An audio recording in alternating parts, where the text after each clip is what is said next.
Mm.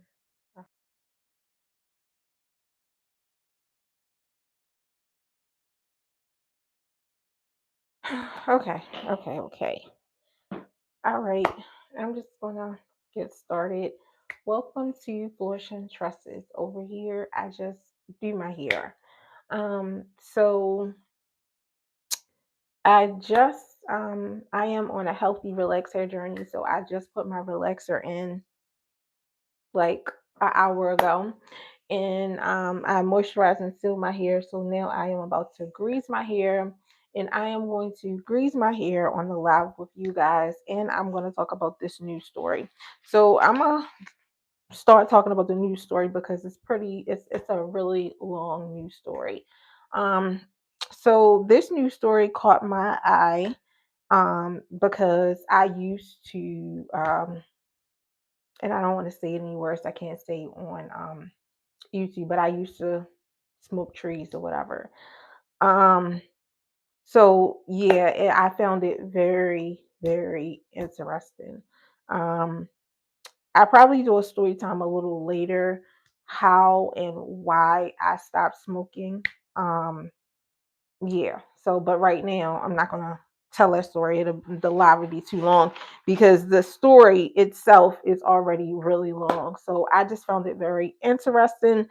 And then I'll talk about after I read the story why I find this so interesting. So I'm just gonna get started.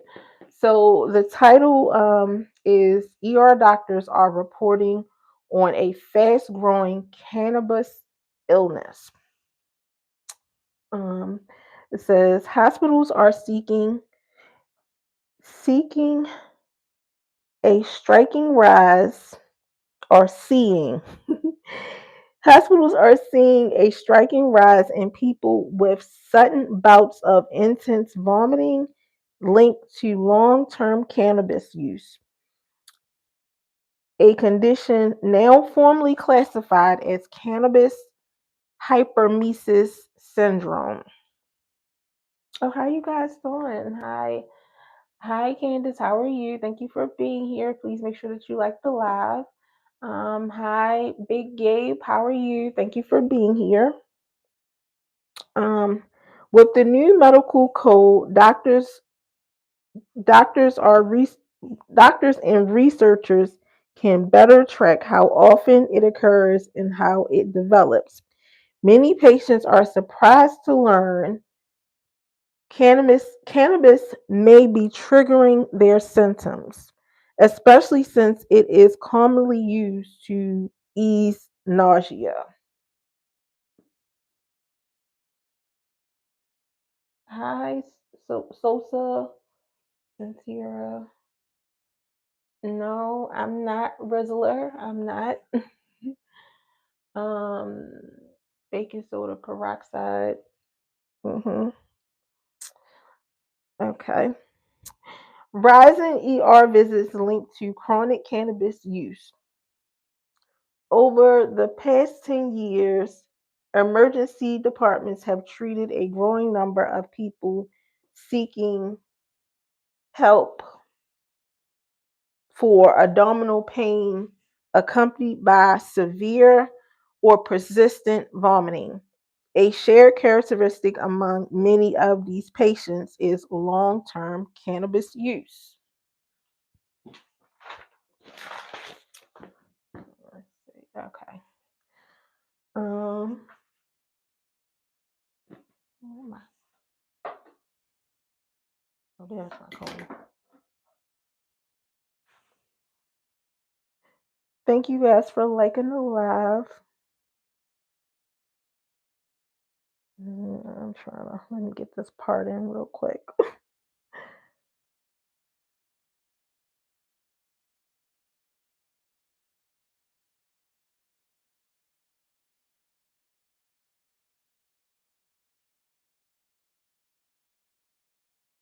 My head so big. Oh my goodness. Oh my goodness.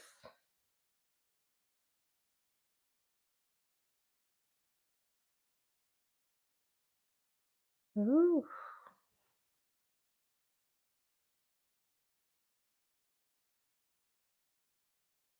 Okay.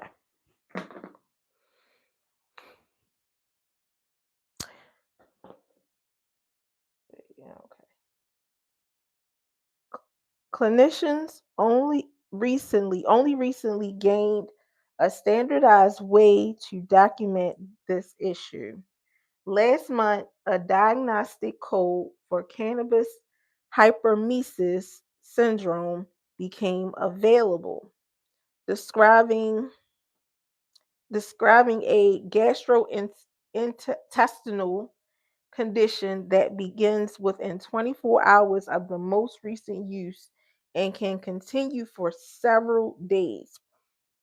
People who develop the syndrome often face 3 or 4 bouts of symptoms each year.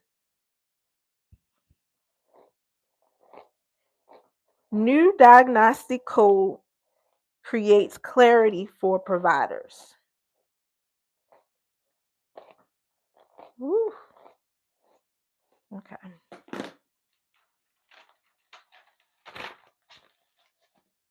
The change offers several practical benefits.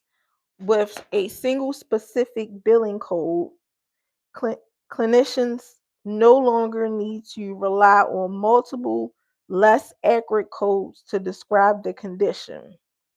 The new entry also allows providers to recognize repeated episodes more easily by checking a patient's medical records.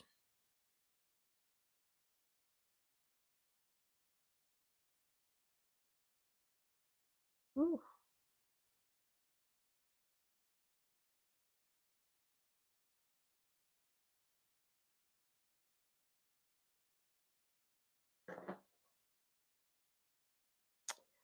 For researchers, the update is especially valuable. It provides a clear picture of how often the condition appears and who is affected, helping investigators such as Patrice Carlini track trends that were previously hard to pinpoint.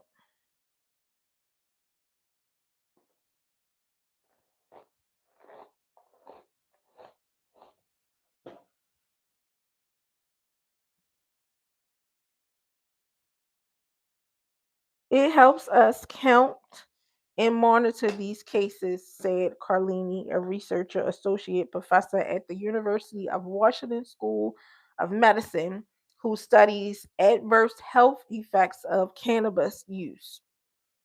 In studying addiction and other public health concerns, we have 3 sources of data.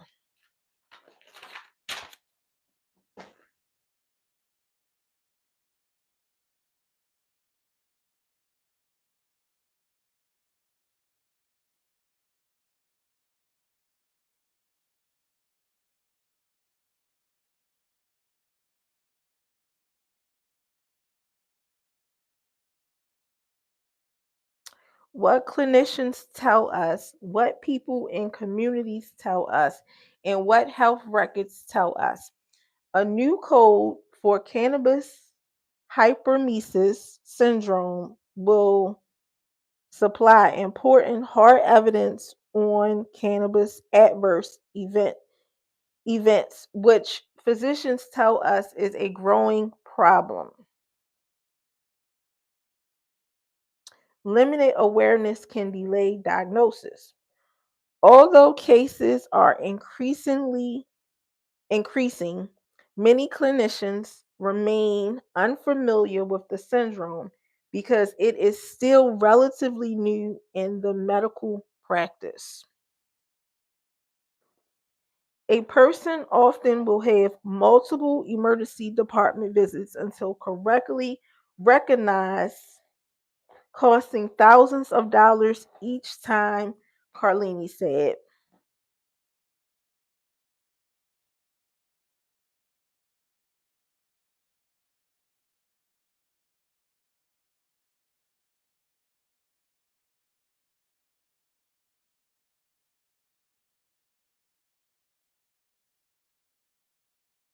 Even with a proper diagnosis, Patients are sometimes reluctant to accept that cannabis is causing their symptoms, said Dr. Chris Bursch of emergency medicine specialist with the UW Medicine in Seattle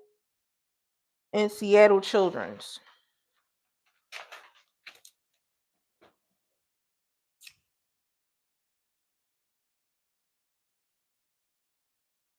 Cannabis is widely used to reduce nausea for chemotherapy patients on or those managing I don't know if I can say this word, but human what is it called? Human I think it's human immune virus. I say that. Or migraines, which makes the connection more difficult for some to understand. Some people say they've used cannabis without a problem for decades, or they smoke pot because they think it treats their nausea, he said. It seems like there's a threshold when people can become vulnerable to the condition, and that threshold is different for everyone. Even using in small amounts can make these people start throwing up.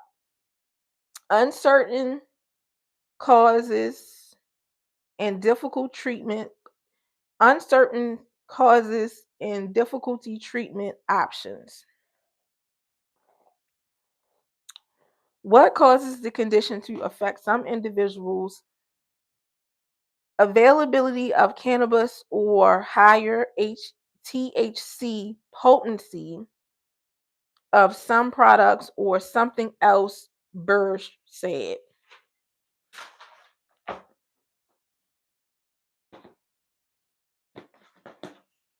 The syndrome is also challenging to treat.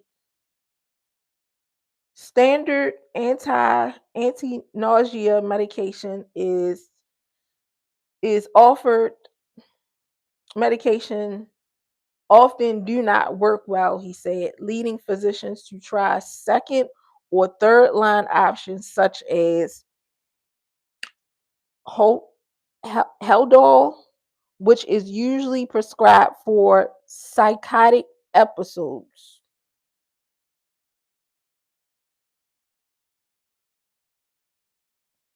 Some patients find temporary relief from cap- capsaicin cream or an over-the-counter product that creates a warming sensation.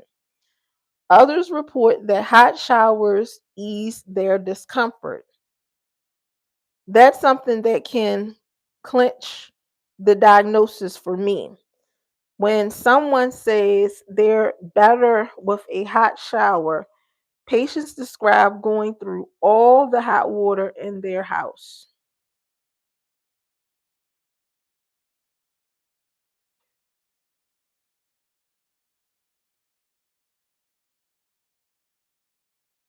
Ooh, oh my goodness. Tears is a bit much to comb through.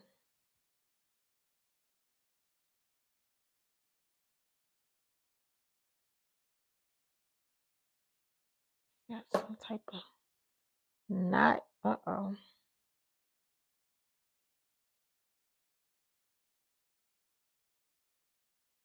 There it is.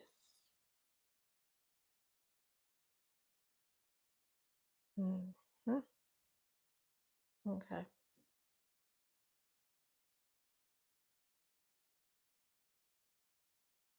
Okay.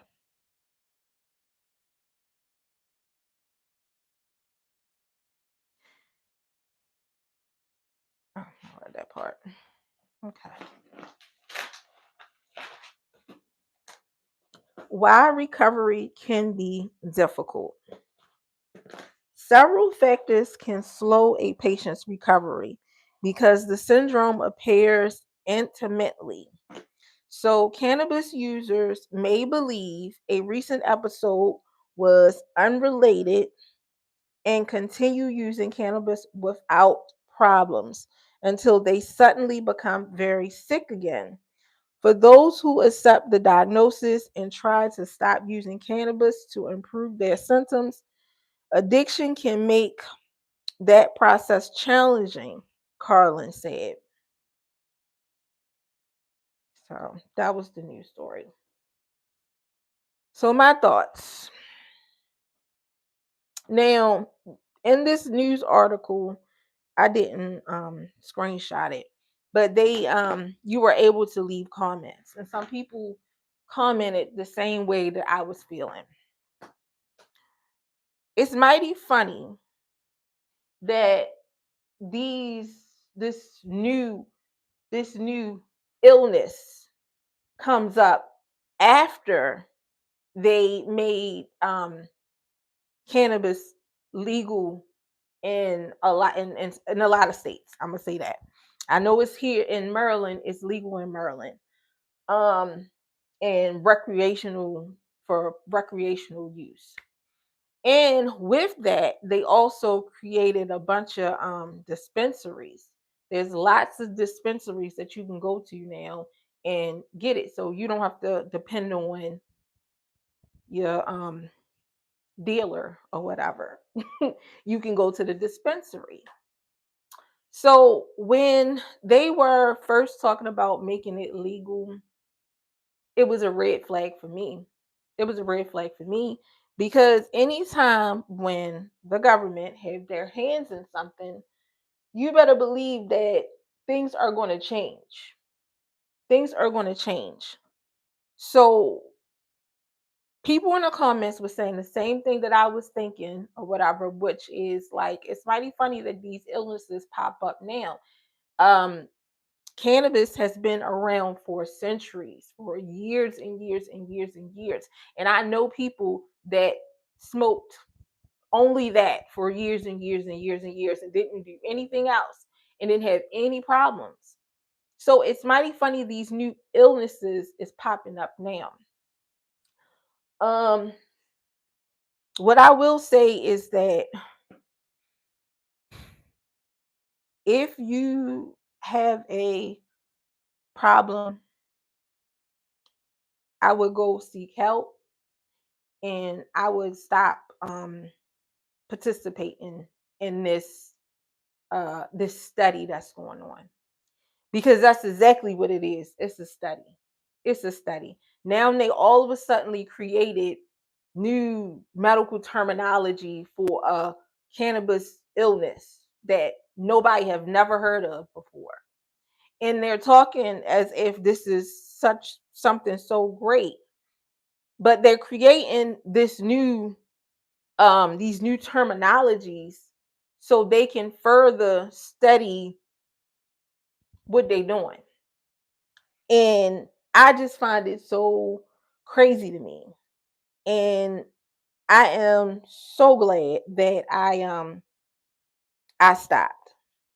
I'm so glad that I stopped when I stopped. So I have not smoking in probably over 10 years now.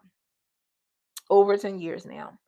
I started smoking when I was 21. And I started smoking when I was 21 because I was in a relationship, and the guy that I was with, he was heavily addicted to I don't even know if I can say cannabis. I really don't know. I hope my live don't get cut, but he was heavily addicted to trees. Let me just say trees or whatever. He was heavily addicted to trees. And I just couldn't understand the life of me like why like w- w- how is it so so great? Like what is making him act like this for this or whatever? Like let me give this a try. Let me give this a try. And I started at 21 and I enjoyed Um, I enjoyed it. I enjoyed it when I first tried it. I enjoyed it. It was something that I did. Like some people have a drink um every other weekend or occasionally or whatever. It was something that I did in my spare time when I got home from work. It was something that I did.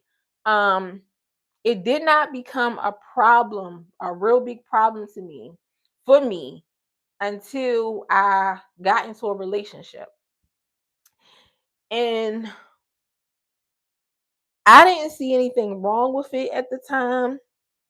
Um, but a lot of things that were going on in the relationship pointed towards heavy addiction. For one, for one thing, and this is probably one of my lowest points when I was smoking, is that we would not have money or whatever and everything, and he would come up with ideas or whatever to get money or whatever. And I would be all down for it. I would be down for it.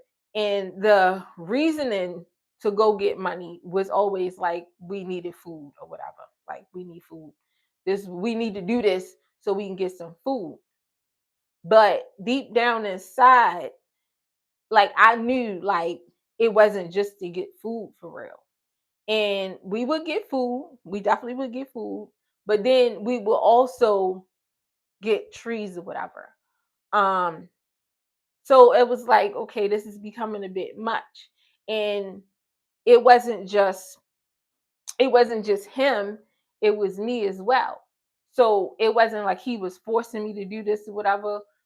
It was times when he would be like at work or on the way from work or whatever, and I would be in the house by myself.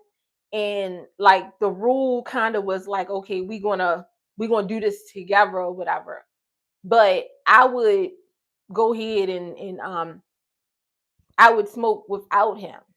And then when he would get in the house and found out I smoked, then it would be a whole argument. Um let's see. I bought my first pair of um real diamond earrings, and I pawned it. I think I took them to the pawn shop and I got the money from him without a second thought of anything to buy trees. Um, and then one time I remember, I had it was like a 40-inch, I don't know, it was a 40-inch TV, something like that. It was a TV that I had for a little while, and we put it in a shopping cart and rolled it to the pawn shop. And the pawn shop was a quite of a distance to get money for trees. And I realized like it was an issue, but I didn't realize like how much of an issue it was at the time. Now, although it was an issue, I never let it come in between of what I needed to do. So if it was time for me to pay rent, I'm gonna pay my rent. Like I'm not taking my rent money and I'm not gonna buy this, because at the end of the day, I have children and I cannot be out on the street. So rent was always my number one goal. If I did not have money after the rent was paid or the bills was paid to get that, then that's what it was for real. Um, so yeah, that was kind of like my low point where I knew like, okay, this is becoming a problem. I also had tendencies or whatever to stop at a certain time or whatever, because I knew like I know the signs of like addiction leading into something else. And all the signs of addiction leading into something else is when you are doing something continuously and continuously and continuously, and it's not um it's not getting you to that point anymore. So now some people feel like they need to go further. So before I before I got to that further point, I would stop. I would stop. Cold turkey, I would just stop and not do it or whatever. So I was able to do that, but then I also knew like it was a problem. Um, so at a point when I was stopping, when I was not doing anything, um, I happened to meet my husband. He was not my husband at the time. He was just a guy that I met on online or whatever. Um, and I was not doing anything at that time. I wasn't smoking anything at that time. And I shared with him, the things that I did. Also, let me back up. Let me back up. I was stopping for a reason. This the point I need to get to. I was stopping for a reason. So around the time when I was smoking, there was some things that was going on at the time, whatever. And there was like a little rumor or I don't know, but basically people were saying that the dealers and what I'm saying, the people or whatever and everything, they were spraying roach spray on the stuff to make it more potent so that way people would be more addicted to.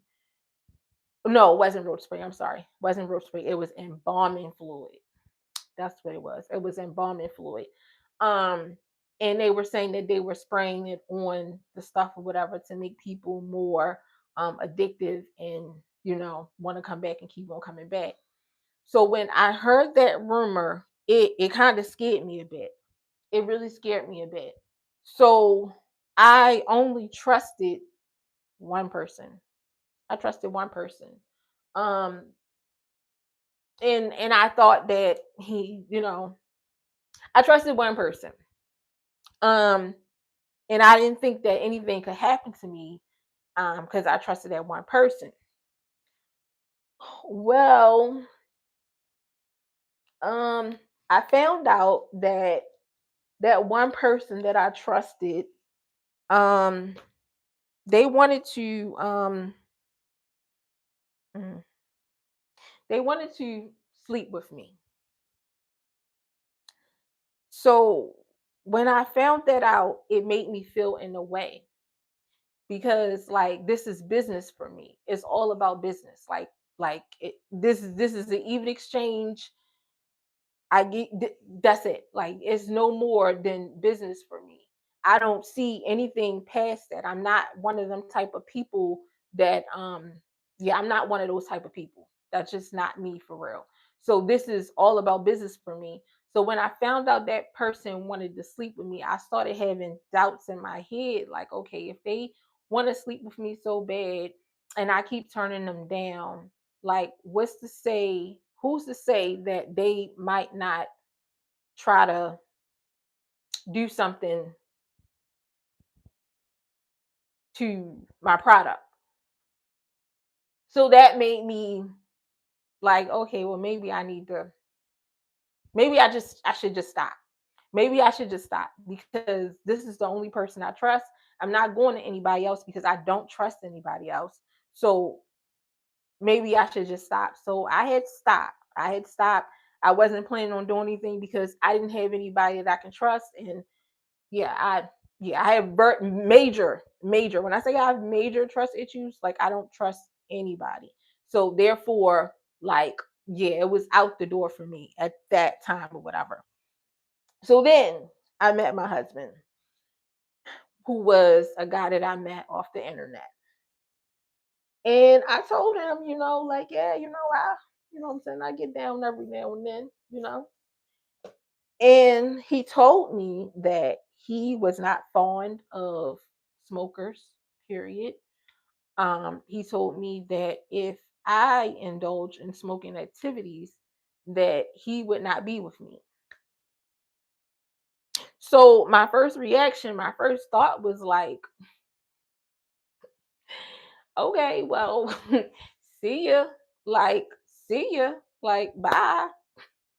Because like, yeah, like who are you to tell me, you know what I'm saying? Like, okay, like it's not that serious. It's not that serious. Um, but then I sat down and I thought about some things. I thought about the kind of man that I had came in contact with. And I weighed the good things and the bad things, and the good things outweighed the bad things. And all reality, actually thinking about it, like it was a good thing to say. He was what I needed at that point in my life. Nobody had ever said anything like that to me before. Like everybody else was okay with the, you know what I'm saying? Yeah, that's what we do. Like it's cool, you know what I'm saying? Even people that I came across that didn't, smoke or whatever, that's what you do. They knew that's what, you know what I'm saying? That's what you do. But he wasn't cool with it at all. And he told me like, yeah, that'll be it. Like, so I had to think about it. First of all, why am I smoking? First of all. Second of all, what benefits is this helping my life? It's not really helping me because I have to, in order, if I wanted to get a better job, I have to stop smoking for at least over 30 days for real. Um, it's not really helping me. Third of all, it's a lot going on. Well, at that time, it's a lot going on with this stuff or whatever and everything. Um, so maybe this might be the best decision for me to not smoke anymore. Um, and yeah, I haven't did anything since then. And what I can say is that my life has improved. My life has improved dramatically, dramatically. I don't have that. If I wanted to get a better job, I don't have that fear of, oh my goodness, I gotta get clean for 30 days, or I gotta go take this, or I gotta go take that, or like I don't have that fear anymore. That fear is not in me anymore because like, yeah, I'm straight. Um, I don't need that to go to sleep at night. I go to sleep normally.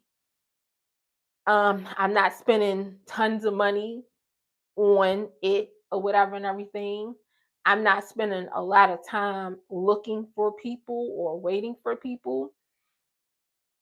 Um, my skin is a lot clearer than what it was back then. Like it's funny that we look at pictures of when, before a little bit before I met him, and he make jokes like my lips were black. A lot of things has changed since I stopped smoking. And I can say it was the best decision that I made. It was the best decision that I made. And now when I hear stories like this, I feel for people that do still smoke. I feel for people that do still smoke because it's a big experiment that's going on. There's one big experiment that's going on, and we are the test dummies. So, like, it's possible to stop. It's possible to stop. You just have to put your mind to it. It's definitely possible. Um, yeah, that's it. That's it.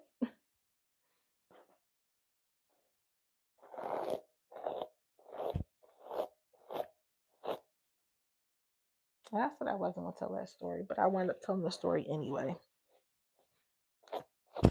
But I'm finished greasing my hair now. 34 minutes. Okay, great. All right. All right, all right. All right. So I think I will be live again Tuesday. I should be back Tuesday. to moisturize and seal my hair. Yeah, yeah, that's it.